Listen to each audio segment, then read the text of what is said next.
आपको लग रहा होगा फिर से एक ट्रेनिंग आ गई। 4 दिन तक रोज 8 घंटे खटना पड़ेगा और 1 से 5 तक बच्चों को ही तो पढ़ाना है। हमारे पास इतनी सारी डिग्री हैं, तो इतनी ट्रेनिंग की क्या जरूरत है? आपके सवाल सही हो सकते हैं, लेकिन उनको 2 मिनट तक थाम कर रखिए। मैं आपको एक छोटी सी कहानी सुनाना चाहता हूं। कुछ समय पुरानी बात है। एक 10 साल के लड़के को जूडो सीखना था। समस्या ये थी कि उसका सीधा हाथ कटा हुआ था। कहीं पर उसको एक गुरुजी मिल गए जिन्होंने कहा, मैं तुम्हें सिखाऊंगा, लेकिन तुम्हें मेरी पूरी बातें, सब जो कुछ कहूं, मानना पड़ेगा। 1 महीने तक सिर्फ ये जो दाव है इसकी प्रैक्टिस करो। लड़का 1 महीने तक अनवरत प्रैक्टिस करता रहा। उसके बाद गुरुजी के पास आया। गुरुजी बोला, नहीं, अभी 3 महीने और करना पड़ेगा। थका हारा 3 महीने तक करा। इस तरह से 1 साल तक गुरुजी ने सिर्फ एक ही चीज उसको कराई। लड़का बहुत दुखी हो गया। गुरुजी ने कहा, अब तुम रेडी हो, मैं तुमको एक कंपटीशन में लेकर चलता हूं। कंपटीशन में गया। पहले राउंड में लड़का बिना मेहनत के जीत गया।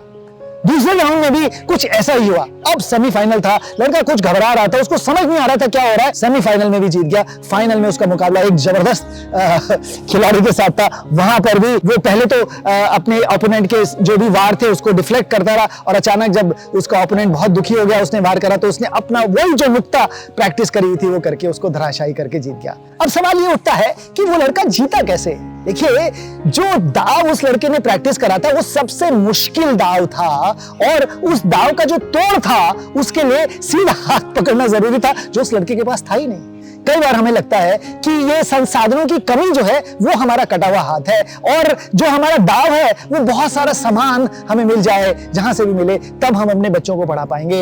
लेकिन कई बार ये कटा हुआ हाथ, सीमित संसाधन ही हमारी सबसे महत्वपूर्ण धरोहर हो सकती है। आपके पास जो सबसे मुश्किल दाव है वो करके सीखना है। करेंगे, सीखेंगे। और इसका तोड़ इसलिए नहीं है क्योंकि ये सारी चीजें जो आप करके सीखेंगे वो बच्चा आपके स्कूल में, घर में, प्रयोगशाला में, कहीं पर भी कर सकता है। कुछ भी सामान की जरूरत नहीं है। साधारण से कागज को मोड़कर समबाहु त्रिकोण बना सकते हैं। जब इस बारे में कक्षा में चर्चा होगी तो बीच से आधा मोड़ने के बाद ये कोना जब बीच की लाइन पे रखेंगे तो एक बहुत ही सुंदर समबाहु त्रिकोण बन जाता है। क्यों बनता है, इसके बारे में चर्चा होगी। क्या है समबाहु त्रिकोण है, इसके बारे में चर्चा होगी, और फिर इससे जुड़े बहुत सारे अन्य प्रयोग आप कर सकते हैं। Number systems, counting, 2D, 3D structures इत्यादि बहुत सारी चीजें साधारण सामान से करेंगे, सीखेंगे। जिंदगी भर के लिए ये जो सोच है ये बच्चों के साथ हमेशा साथ चलेगी, क्योंकि अब करके सीखा है। मुझे आशा है उस बच्चे के 1 साल के अनवरत प्रयत्न की तरह